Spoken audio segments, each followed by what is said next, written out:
ভগবানের সেবা করি। আর যাদের চরিত্র যাদের স্বভাব এমন হয়, ভগবান বলছে সে যদি আমার ডাকতে কোনোদিন না পারে, আমি নিজে থেকে তার দরজায় গিয়ে দাঁড়িয়ে থাকি। তাই তো ভগবান কৃষ্ণ রাজস্বয় যজ্ঞে সমাজকে শিক্ষা দেওয়ার জন্য পা ধোয়ার ব্যবস্থা করেছেন। তো আজকে শুধু পা ধোয়ানো না, কৃষ্ণ আরো একটা কাজ করছিল যজ্ঞে। যত যত ভক্ত প্রসাদ পাচ্ছিল, কৃষ্ণ ওই এঁঠো পাতাগুলো নর্দমায় ফেলছে। শুধু নর্দমায় ফেললো না, আরো একটা কাজ করছে ওর ভিতরে।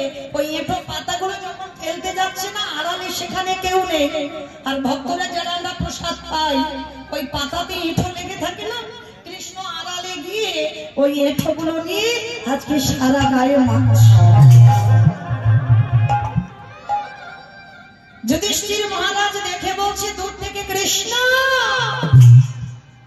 এটা তুই কি করছিস? কে নিচু জাত কে উঁচু জাত তাদের পা ধোয়াচ্ছিস, এটা মেনে নেওয়া যায়। ওদের এঁঠো পাতাগুলো নর্দমায় ফেলছিস, মেনে নেওয়া যায়। কিন্তু কৃষ্ণ ওদের এঁঠোগুলো তুই গায়ে মাখছিস কেন? ভগবান মৃদু হেসে বললেন, দাদা গো, এই জগতে সবাই পাপ করে, আর সবার বিচার আমি ভগবান করি। দাদা সবাই পাপী, আর কৃষ্ণ কি বলছে জানো? দাদা আমি দাদা আমি হলাম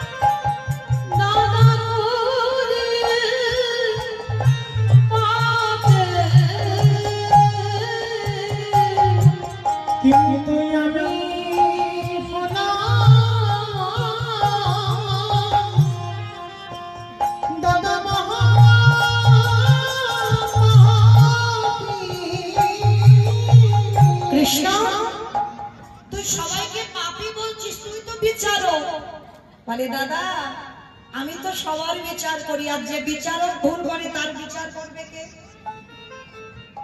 কি বাবা, যে সিংহাসনে বসে সবার বিচার করে, আর সেই